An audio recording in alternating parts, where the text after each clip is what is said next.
Meeting is being recorded, got it. We've titled Storming the Commons. And we're very excited to introduce and welcome our two guests for today, Qondiswa James and Purcell, who are both very exciting activist practitioners whose work focuses primarily in intervening in public spaces as a way of engaging with the politics of belonging and various other things. Of course, they'll tell you a bit more about their work just now, but just as a quick reminder about our format, we take the first 45 minutes, which are quote unquote on the record, and we record that for open publication. Then we slip into a more informal second half of the conversation where we can just kind of shoot the breeze and you know, be offline, as it were. But again, we have a really, really small room here. So if you can, and it's not too much of an imposition, it'd be lovely to see your faces. And of course, you know, these are conversations rather, hi Carla, these are conversations rather than presentations. So if you have any thoughts, anything that you want to weigh in on, please feel free to drop it in the chat or raise your hand, and either Amy or I will address you and give you the opportunity to speak. So we're really hoping that, you know, our two guests get us going, but that becomes a way of really driving a kind of active dynamic conversation among all of us. Yeah, so without further ado, let's get going. Falcon, if you could start the clock for me, please, and remind me when we are close to the end of our 45 minutes. Yeah, so Kat and Qondiswa, welcome. It's an absolute delight to have you here. We're super excited to have you.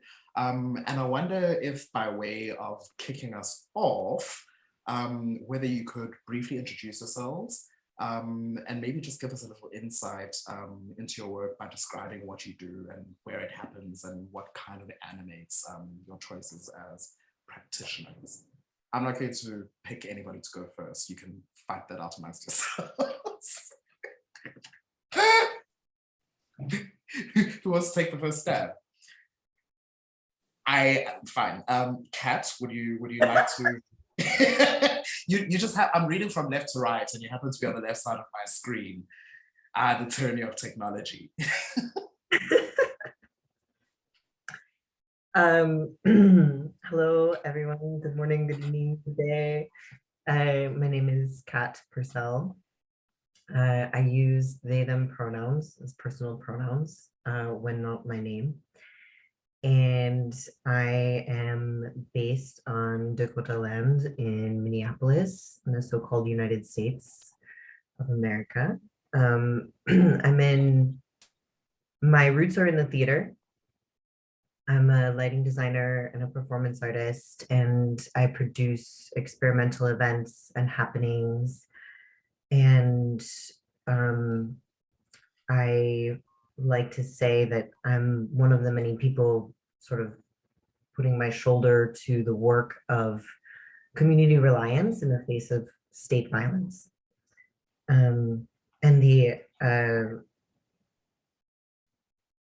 thing that I've been preoccupied with the most in the arts realm, most recently for the past 5 years, is I help to run a collective called Lightning Rod, which is a arts organism that's dedicated to legacy, development, and opportunity for queer and trans and gender nonconforming artists here in the Twin Cities. And it started as an annual event, which is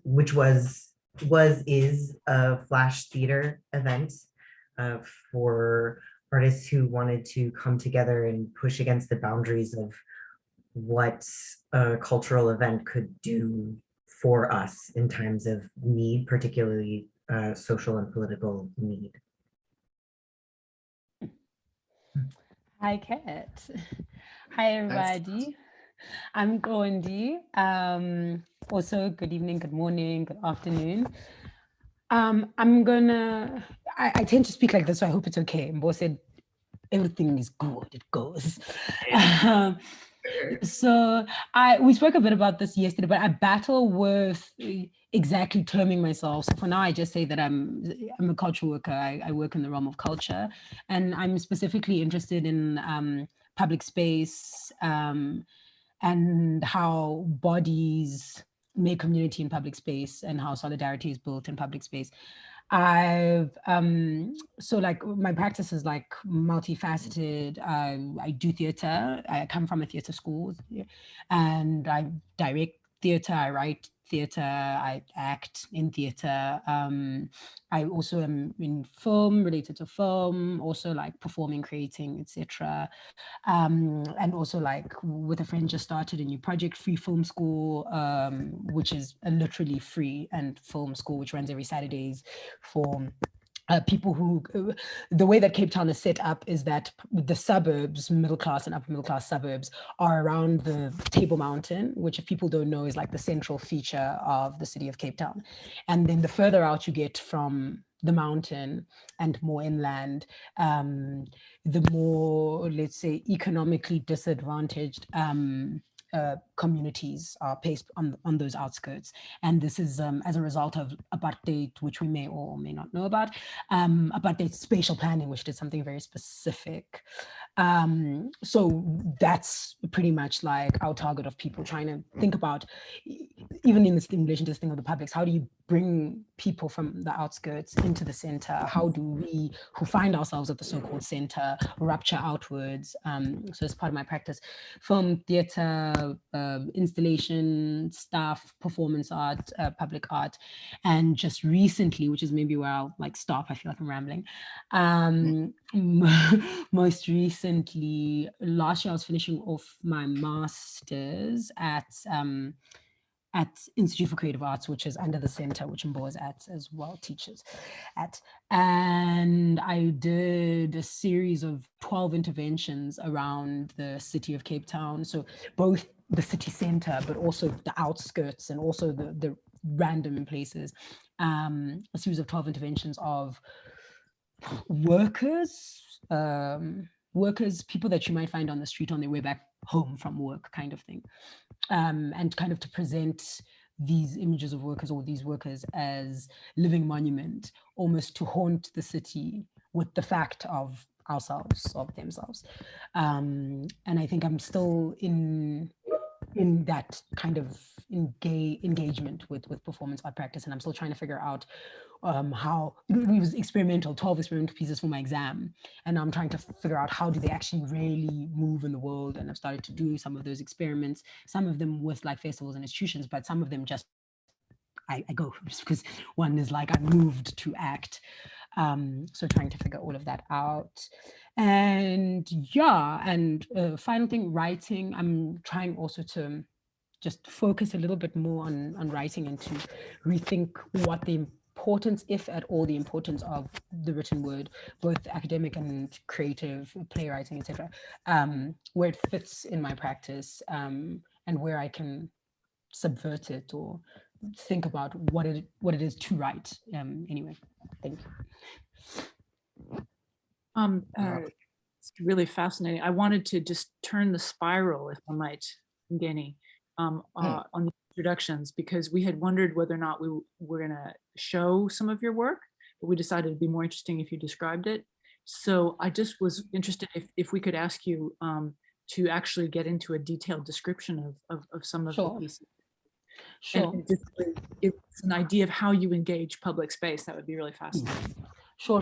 And then Kat can just like pick it up after that.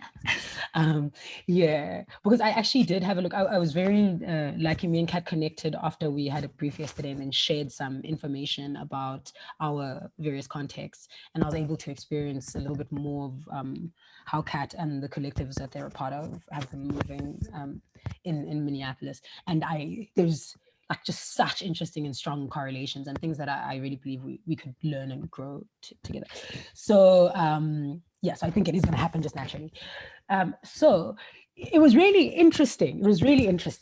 At first I had this whole idea, I'm going to go do these public interventions. Jay Pather was my supervisor, pushing me in various ways, like, you're a student, you want to be pushed, but you hate to be pushed, pushing me in various ways. I'm like, because at some point he was like, well, if you want to see about this showing up in public space, you can't really just do it once or twice. Because my whole notion was experimenting with the idea of invisible insurrections. I came across this chats around temporary autonomous zones as like basically methods of liberation that happen already in the carcass of this kind of dying husk of a world that we're in.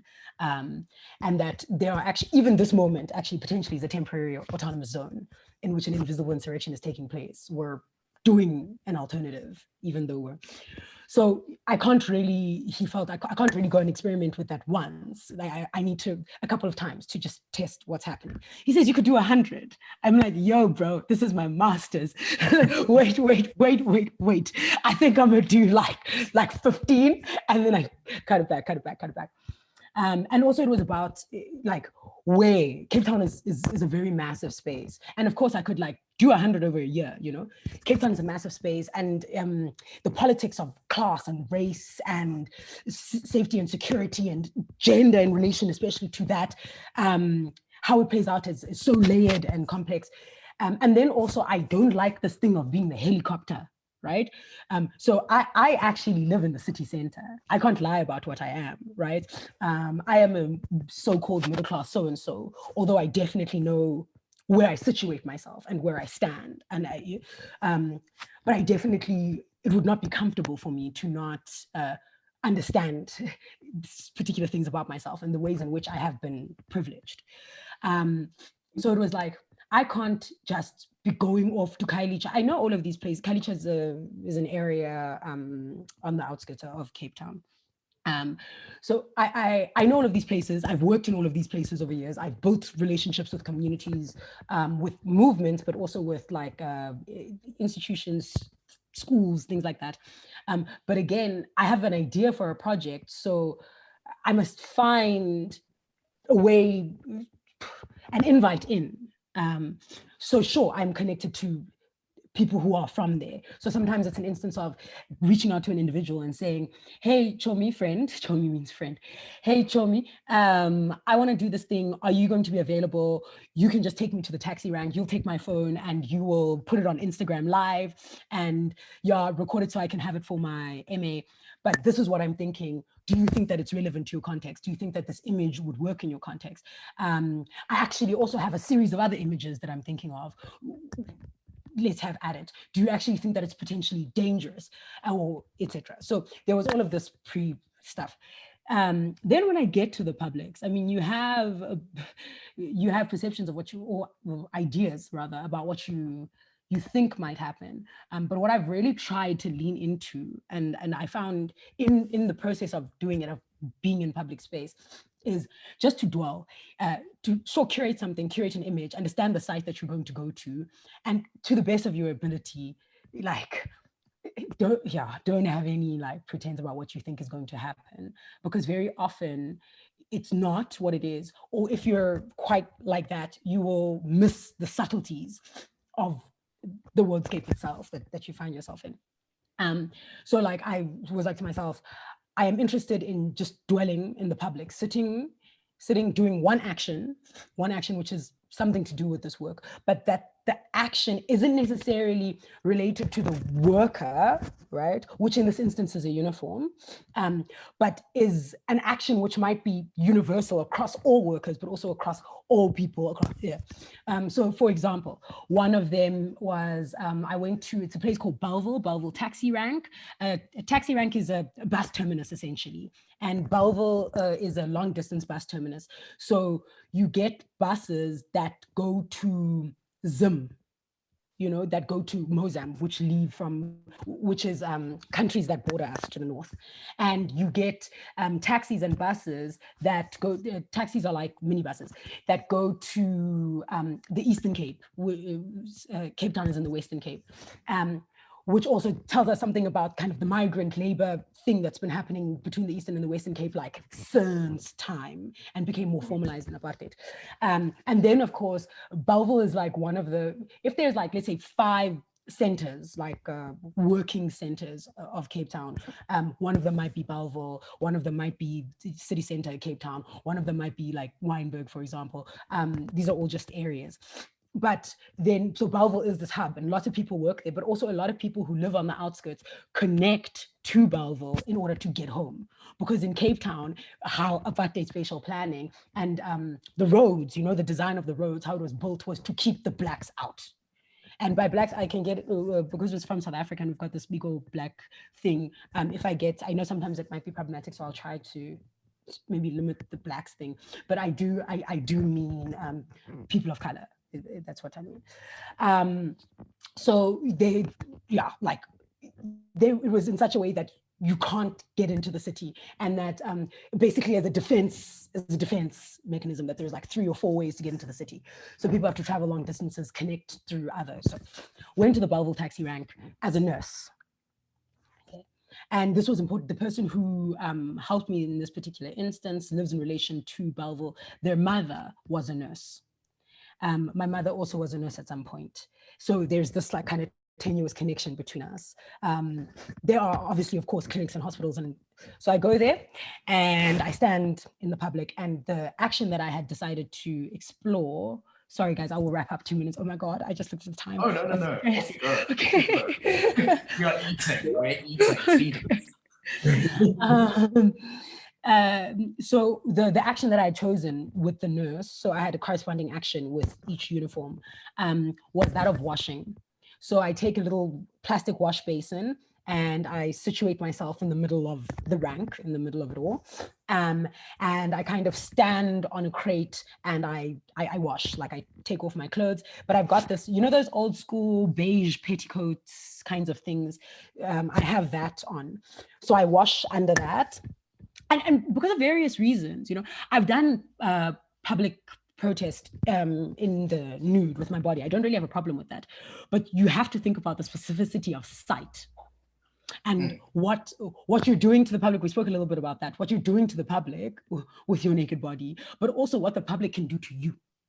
And a taxi rank, to be naked as a femme in South Africa at a taxi rank, no, not for me.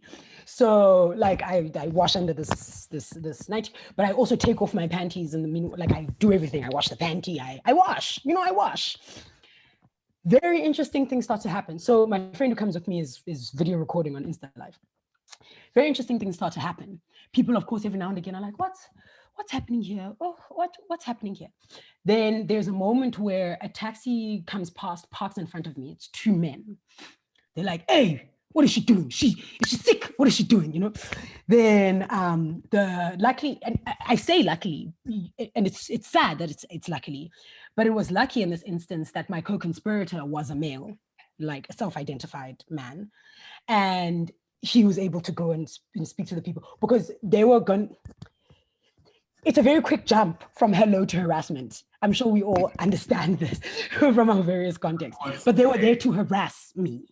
And my naked body and my whatever it was. So he goes, tries to nip that in the bud.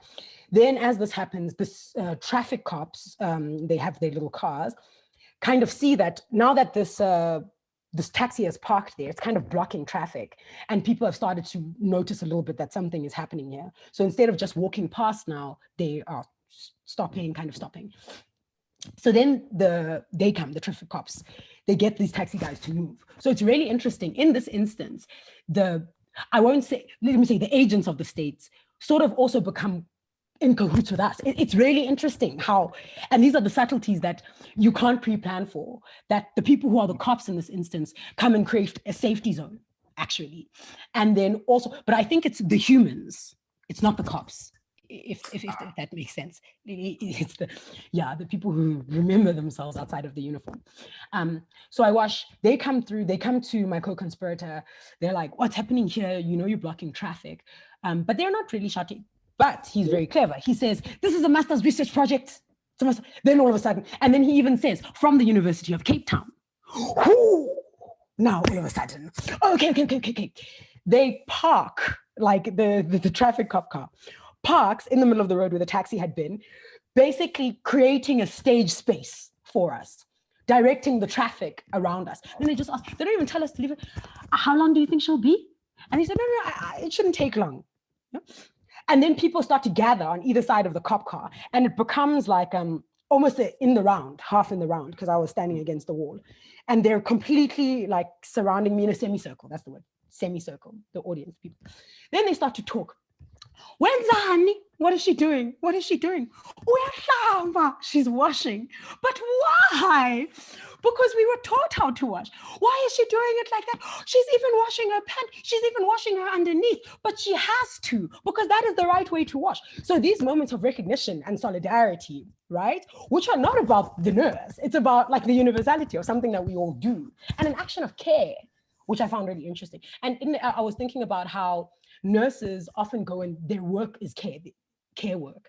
And what is it actually like to return back home after like a 2-day shift, 1.5-day shift, and to wash yourself, to care for yourself in that very intimate way? What is that?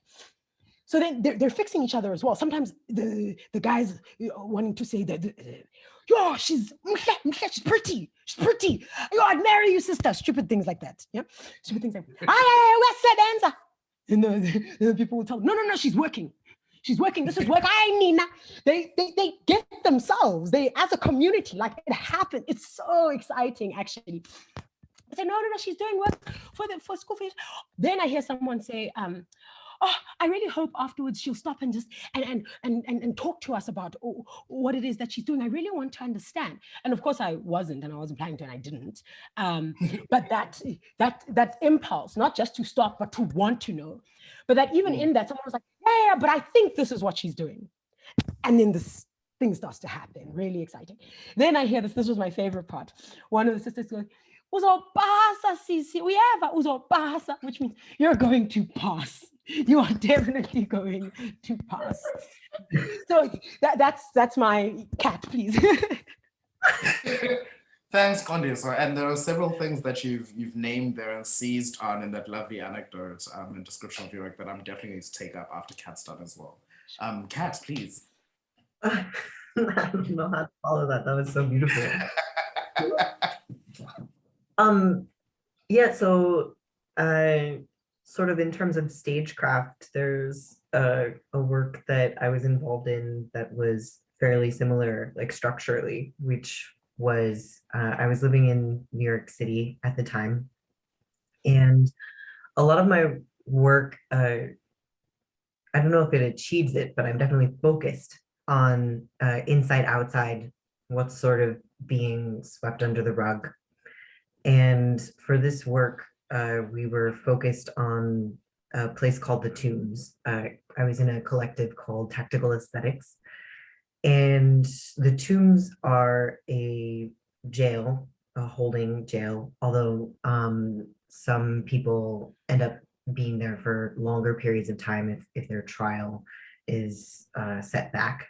It's only really built to hold someone for a few days, but it's in a large brutalist building in the heart of Manhattan, and the windows are few and narrow, and most of the holding cells are actually in the basement, at least 3 floors down below the ground.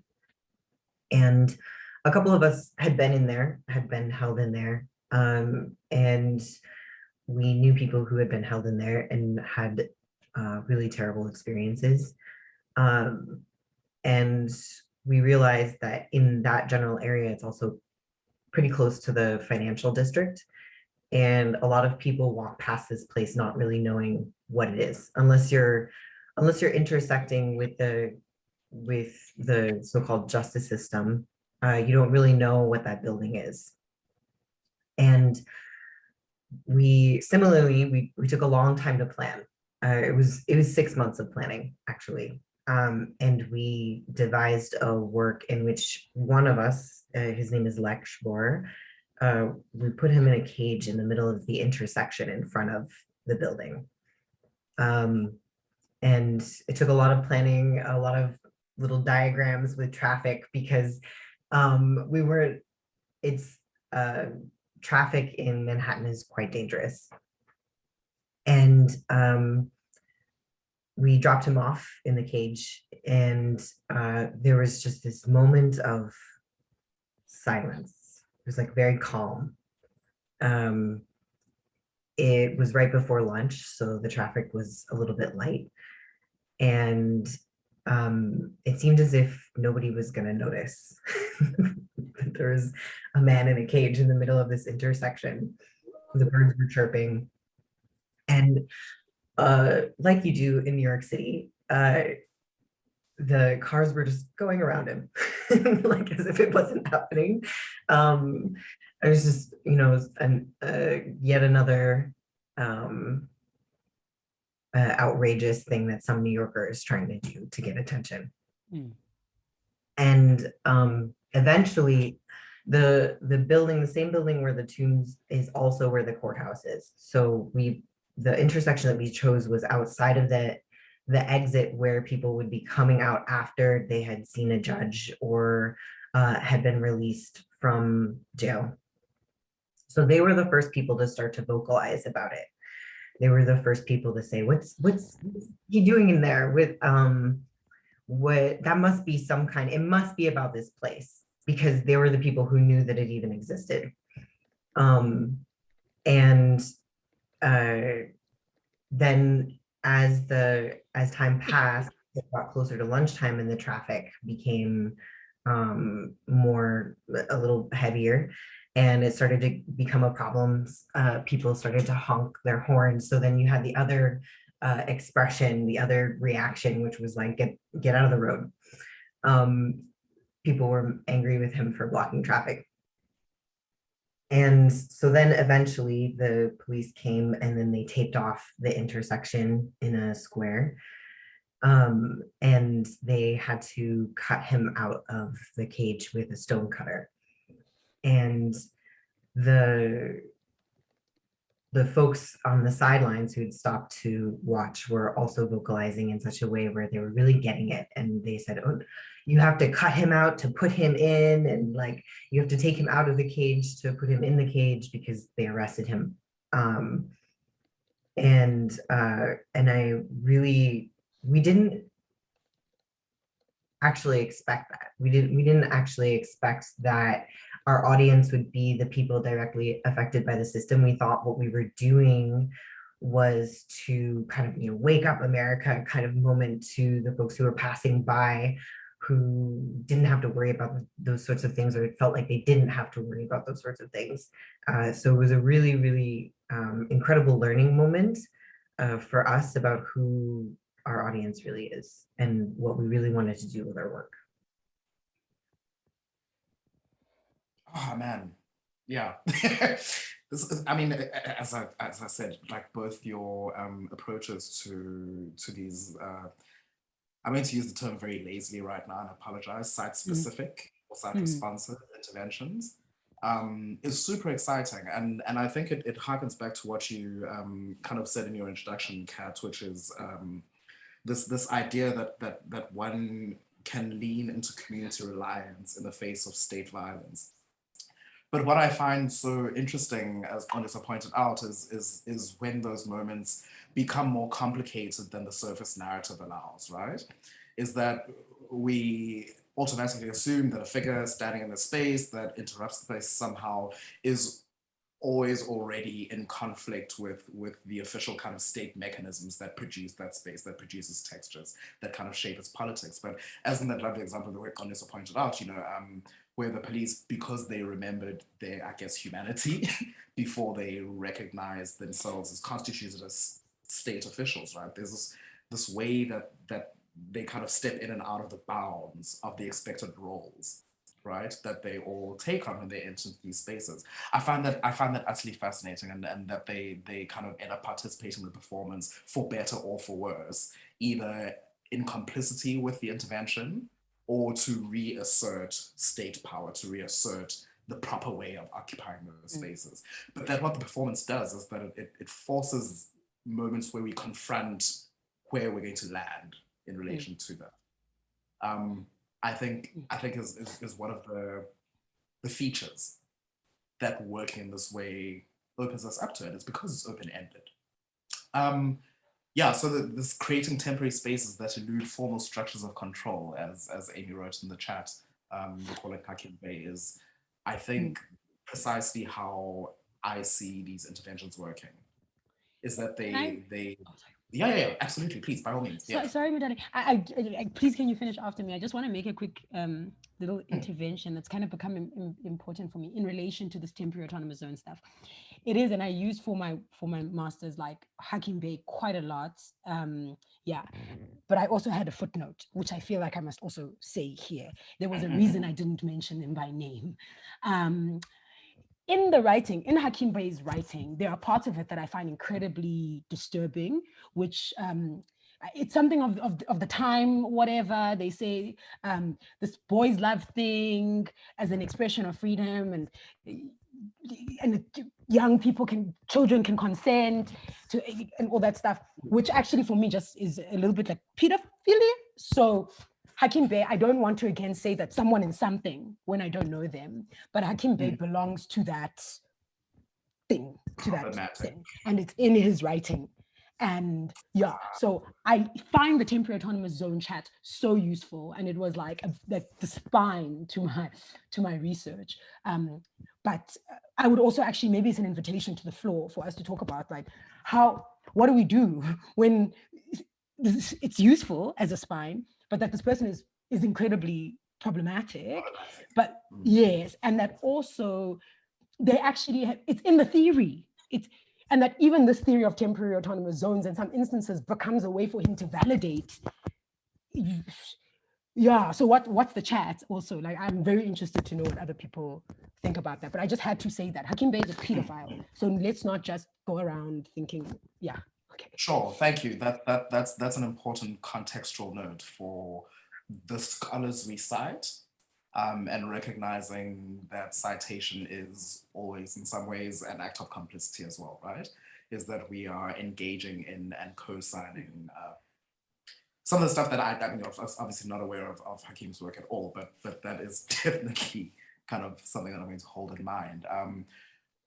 But yeah, so the point that I was making earlier on was already made, and it was by way of shifting forward to again, kind of more of this floor talk. Sorry, Sumit had asked, right, how the lockdown affected your work on it. So, but I'm going to open that question up, I think, to both Qondiswa and Kat, because I'm interested now in, I guess, the question of material space being physically present, that ability to connect to potential co-conspirators, co-collaborators, and so forth in the actual doing of these actions, right, in public space, and what the shift to kind of not having access to those spaces might have done to how you're thinking about your methods, and also may have kind of complicated and produced interesting new ways for you to think about your practice. Amy, yeah. Yeah, I wanted to make sure that Kat, you could speak about your unusual intervention into retail during the lockdown. That seemed to be an anecdote that pertains to Sumit's question when you were actually working in the context of stocking shelves and so forth. I don't know if you relate that to your work, but I mean, that seemed like a you know, a kind of, you know, you seemed like that kind of became a kind of artistic practice in a way. Yeah, so when the pandemic hit, I was working in a grocery store, and there was it was very traumatizing moment when the pandemic hit for a lot of my coworkers. I think a lot of people were learning for the first time that their bosses and their managers really didn't care if they lived or died. And we were washing our hands so much that our hands were bleeding because we had a national shortage of hand sanitizer. So we were washing our hands 20, 30 times a day. And that created quite a sort of a blooming of exchange. Like suddenly people were speaking much more honestly with each other about what it was to be working in a grocery store that was attempting to inculcate us as workers with the ideology that we were in service to our community by working at a grocery store, by stocking shelves, etc. And also because we were having panic buying and distribution issues, the managers were coming onto the floor and they were sort of acting like they were heroes, right? They were like, we're out here stocking shelves too. They were literally high-fiving each other. Was funny. And you know, for us, we were like, get back in the office and come up with a plan to keep us safe in the middle of this. Like, what are you doing? Like, that's not your job. This symbolism. And you know, the lawn signs were going up like, thank you, essential workers, right? We were being called essential workers. And I was calling my union president every day and harassing him. And because at the end of the day, they were fighting for our right to work all over and over and over again in different frames, but not for our right to live, right? There was no question that we would shut down the store or come up with measures in any way that would protect us. And we also in our same union was a pork packing or a meat packing plant that was mostly pork a few miles away, like in Worthington, Minnesota, where people were dying at quite a high rate. And that's why I was calling the union president every day, because these were supposed to be folks that I'm in solidarity with, that I'm supposed to have this vehicle of the union to be able to figure out how to work with them. And the fact that people were dying at such a rate and they weren't shutting down the plant. So all of these things came together. And then I contracted COVID in May of 2020, and then it was done. I was done. I was like, the gloves are off. I wrote a big op-ed. It raised some money, but there was I could no longer. There's this tension between like, am I going to keep it secret? Am I going to like only speak to my fellow coworkers and organize in silence until we're ready, or then sometimes you have to be a little bit more yourself in the public realm. There's like a bursting of the dam, and so that's what that experience was like. And then it resulted, yes, in some public performances and in some theatrical writings that mirrored the rhythms of working, of stocking shelves, of questions that we ask ourselves while we're doing repetitive tasks, of relative privilege, of how in this country, like a lot of people are kept quite like at the brink, right? You know, we have a lot of things that are considered a huge privilege globally, but we're always sort of kept on this mill in this constant anxiety of like, you're going to lose it if you don't keep working, keep working, keep working. The stereotype of the American worker, we work until we drop. And that's a large part of the reason, is that it's always sort of kept as this constant reminder that you will lose everything if you don't work 40, 50, 60 hours a week constantly until you drop. So those are some answers there. And I think it's a huge, working class is a huge part of my identity. And the working artist, I think, is part of that.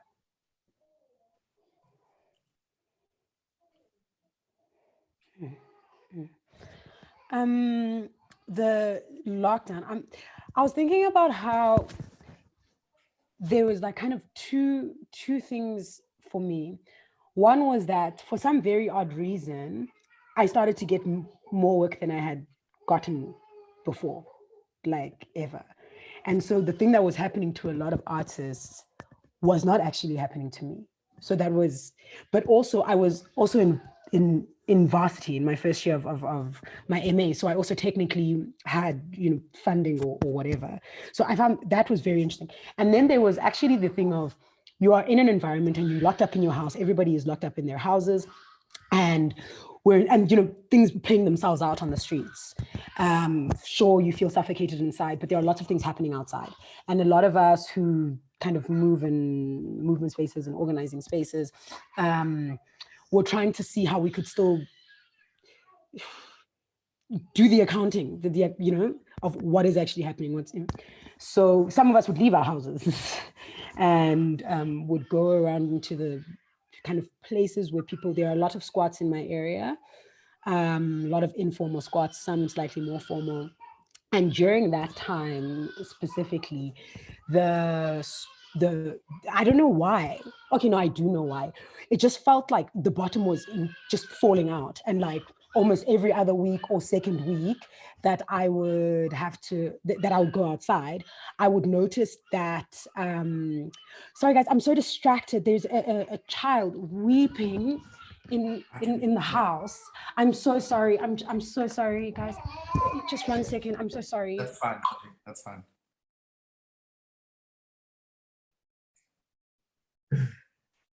This accidental moment is also interesting theatrically for me. Yeah, right? it's exactly what happens in interventions of this nature. This is precisely what I was about to say, is that there's this ungoverned kind of thing that is always going to leak into these formal moments that in some ways is an extension of the practice in public space. A beautiful demonstration of the principles. I think Amy was even saying yesterday how like this kind of Zoom meeting, collective meeting is another way of being in public space, and that exactly the same things happen.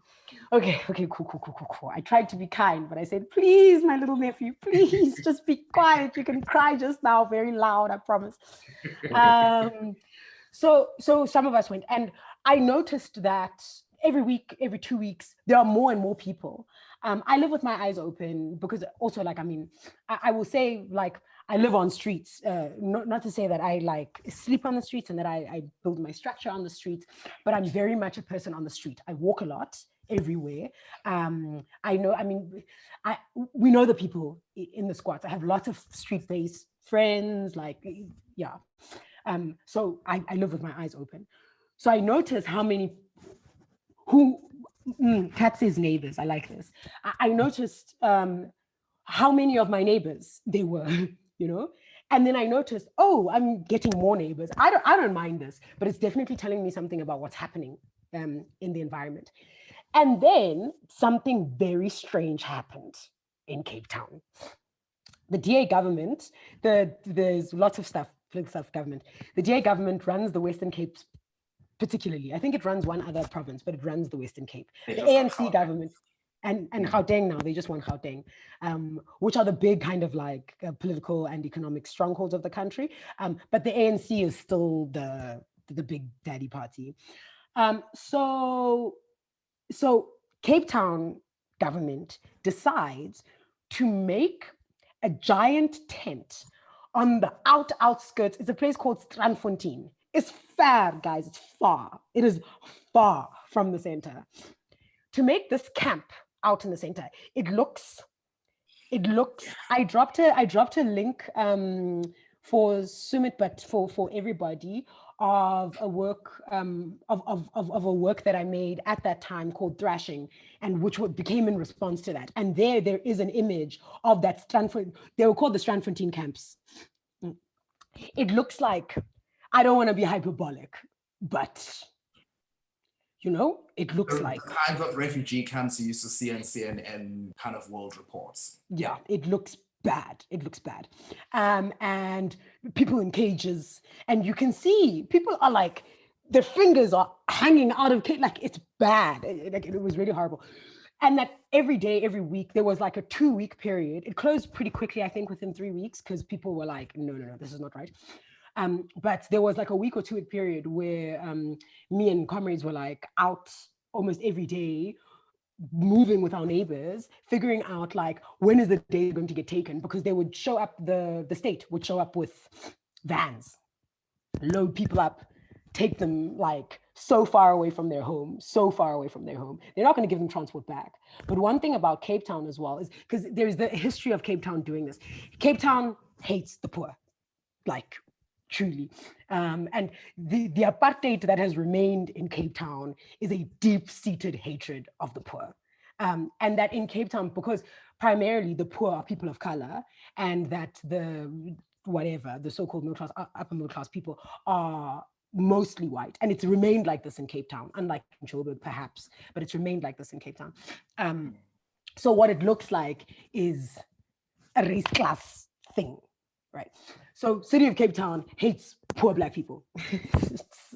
It's this kind of thing. And as middle class, you're clever enough, you speak nice English, we've all bought our way in some way, right? Or We pass. we pass. That's the word. We pass. But there's this history of Cape Town through its different mayors where they will just get trucks and they will go get street-based people, just come, you have to go inside the truck, and then drive them to some whatever township or whatever. These people are not from that township, these people are not from, and there's something also in South Africa that said that you don't go into somebody else's ghetto. You don't. You stay in your hood, your hood. But what are you doing going and moving around in somebody else's hood? This is not the suburbs, So you go drop people off over there. And what people did and continue to do to this day, because it still happens though more subtly, people walk back. They walk back. However far it is, they walk back. And this is also partially what started to happen. There were people who started to walk back from the Strandfontein camp.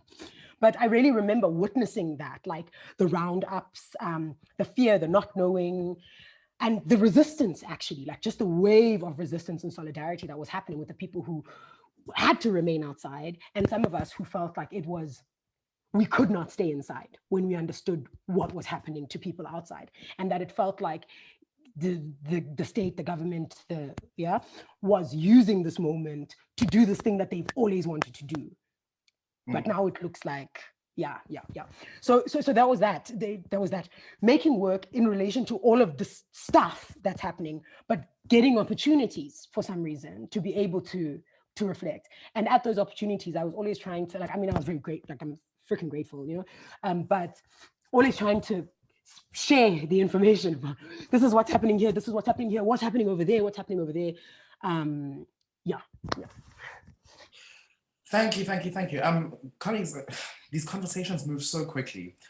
We're already 45 minutes in, so we're the formal recorded part of the conversation, but please stay and continue, because I feel like it's going to go places. Amy? There's just one thing I wanted to make sure that was recorded, and that is something, Kat, you said you really wanted people to know, that still exists. The work continues. Yeah. So locally, like it's a bit gauche and opportunistic to mention involvement with George Floyd Square. It's like kind of something people do for street cred. But I thought that it was really important in this global forum for people to know that George Floyd Square is still there.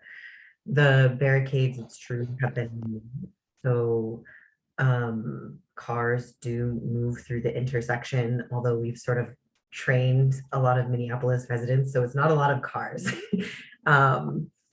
And there are still morning and evening meetings. I'll probably be going to the morning meeting after this discussion.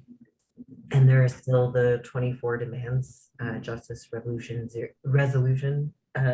001, which was something that was canvassed in the neighborhood, where folks knocked on doors and said, what does justice look like to you? And this list of 24 demands were met. We actually have someone in the Zoom room who's part of those negotiations. I'll let her out herself if she likes. And we still meet. We're still building the future that we want to see, to be a little cheesy about it, but that's exactly what.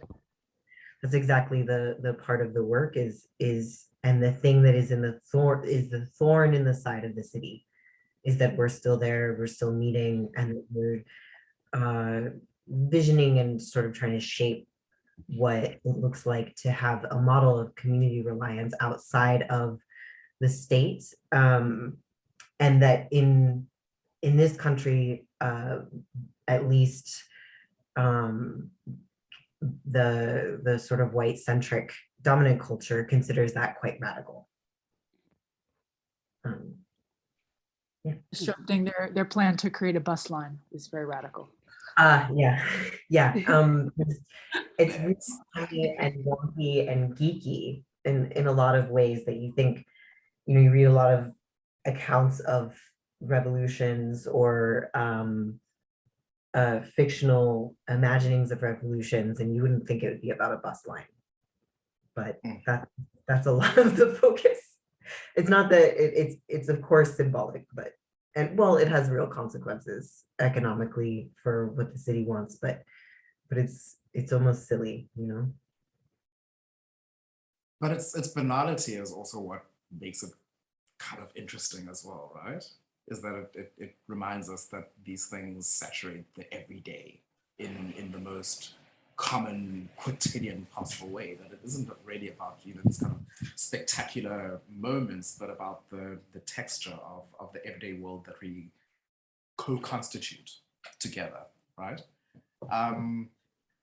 I would like Amy to connect that to your question above about the title Storming the Commons and this idea of the commons existing before and then suddenly, you know, not existing, and the sense that the activism, the work continues, right? Even if we're not necessarily attending to it, it's not intelligible to us. Yeah. And that's super important to me. But I did want to note we are at the formal close. So it's stop recording now, but the conversation continues. I see that there's a whole lot of stuff that's popped into